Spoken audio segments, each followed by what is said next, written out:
The Lord be with you. I'm Deacon Keith Fournier, and our first reading is from the book of Tobit. When the wedding feast was over, Tobit called his son Tobias and said, "My son, you ought to think about paying the amount due to your fellow traveler. Give him more than the figure agreed on." So Tobias called his companion and said, "Take half of what you brought back in payment for all you've done, and go in peace." Then Raphael took them both aside and said, "Bless God. Utter his praise before all the living for the favor he has shown you. Bless and extol his name. Proclaim before all people the deeds of God as they deserve, and never tire of giving him thanks. It is right to keep the secret of a king, yet right to reveal and publish the works of God as they deserve. Do what is good, and no evil can befall you. Prayer with fasting and alms with uprightness are better than riches with iniquity.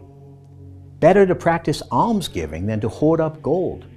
Almsgiving saves from death and purges every kind of sin.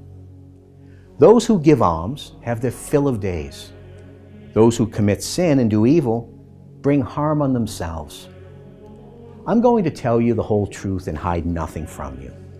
I've already told you that it is right to keep the secret of a king, yet right too to reveal in a worthy way the words of God.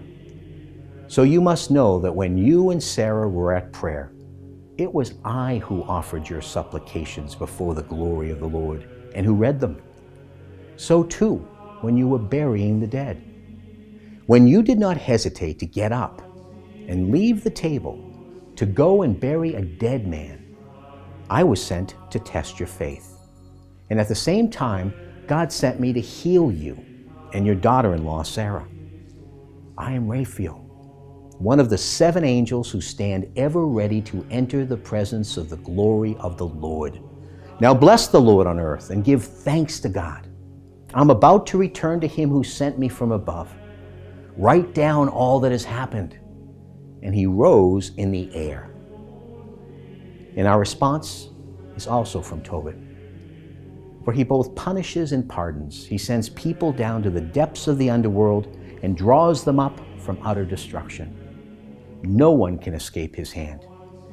If you return to him with all your heart and all your soul, behaving honestly toward him, then he will return to you and hide his face from you no longer. Consider how well he has treated you and loudly give him thanks. Bless the Lord of justice and extol the King of the ages. I, for my part, sing his praise in the country of my exile. I make his power and greatness known to a nation that has sinned. Sinners, return to him. Let your conduct be upright before him. Perhaps he will be gracious to you and take pity on you. And a reading from the Holy Gospel according to St. Mark. In his teaching, Jesus said, "Beware of the scribes who like to walk about in long robes, to be greeted respectfully in the market squares, to take the front seats in the synagogues and the places of honor at banquets. These are the men who devour the property of widows, and for show offer long prayers. The more severe will be the sentence they receive." He sat down opposite the treasury and watched the people putting money into the treasury. And many of the rich put in a great deal. A poor widow came and put in 2 small coins, the equivalent of a penny. Then he called his disciples and he said to them, "In truth I tell you, this poor widow has put in more than all who have contributed to the treasury. For they've all put in money they could spare. But she, in her poverty, has put in everything she possessed, all she had to live on."